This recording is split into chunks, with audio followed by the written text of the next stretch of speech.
திருவண்ணாமலை மாவட்டம் ஜவ்வாது மலைப்பகுதியில் உள்ள புலியூர் கிராமத்திலிருந்து ஸ்ரீபதி என்கிற மாணவி 5 வருடம் சட்டப்படிப்பை முடித்துவிட்டு சிவில் நீதிபதியாக தேர்ச்சி பெற்றிருக்கிறார். அதுவும் குறிப்பாக 23 வயது தமிழகத்தினுடைய பழங்குடி பிரிவில் முதல் பெண் நீதிபதியாக தேர்வு பெற்றிருப்பது இந்த மாவட்டத்திற்கு பெருமை.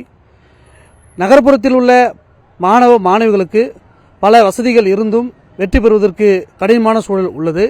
ஆனால் பேருந்து வசதி இல்லாத, இணைய வசதி இல்லாத ஒரு மலைவாழ் கிராமத்திலிருந்து, அதுவும் பிறந்து தன்னுடைய குழந்தை 2 நாட்களிலே அவர் தேர்வுக்கு சென்று வெற்றி பெற்று என்பது ஒரு பெண்கள் எப்படி சமூகத்தில் முன்னேறும் என்பதற்கு உதாரணமாக விளங்கியிருக்கிறார். இந்த நாட்டில் கல்வி வேலை என்பது சவாலாக இருக்கிற இந்த காலகட்டத்தில் ஒரு இடஒதுக்கீடு அடிப்படையில் தமிழகத்தினுடைய அரசாணை என்கிற தமிழருக்கு முன்னுரிமை அடிப்படையில் இன்றைக்கு வெற்றி பெற்றுன்னு சொன்னால் தமிழ் சமூகத்திற்கும் அதே போல இந்த மாவட்டத்திற்கும் மிகப்பெரிய பெருமையாக இருக்கிறது. சமீபத்தில் தான் குப்பநத்து அணை என்பது இந்த பகுதியுடைய விவசாயிகளுக்கு நீர்ப்பாசனத்திற்கு பயனுள்ள அணையாக இருக்கிறது. அங்கே இருக்கிற குப்பநத்தின் அருகே உள்ள துறிஞ்சி குப்பத்தை சார்ந்தவர் தான் ஸ்ரீபதி. அவருடைய தாய் தந்தை என்பது அதே பூர்வீகத்தை சார்ந்தவர்கள்.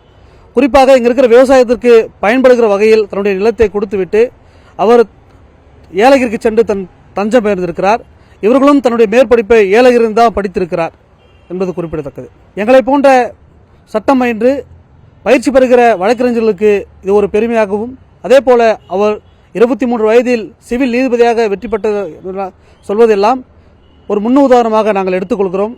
எங்களுடைய வழக்கறிஞர் சங்கம் அசோசியேஷன் அனைவரும் பாராட்டி வாழ்த்து மகிழ்ந்திருக்கிறார்கள். தமிழகத்தில் இருக்கிற கல்வியாளர்கள், அதே போல நேற்றைய தினம் தமிழக முதல்வரும் அதே போல பல அமைச்சர்களும் வாழ்த்து தெரிவித்திருக்கிறார்கள். இன்றைய தினம் பள்ளிக் கல்வித்துறை அமைச்சரும் கூட சட்டமன்றத்தில் அது குறித்து சமூக நீதி குறித்தும் அரசாணை தமிழகத்தினுடைய தமிழ் மாணவர்களுக்கு முன்னுரிமை அடிப்படையில் வெளியிட்ட அரசாணை குறித்தும் சட்டப்பேரவையில் வாழ்த்து தெரிவித்திருக்கிறார்கள். செய்திகளை உடனுக்குடனும் துல்லியமாகவும் தெரிந்து கொள்ள சப்ஸ்கிரைப் பண்ணுங்க.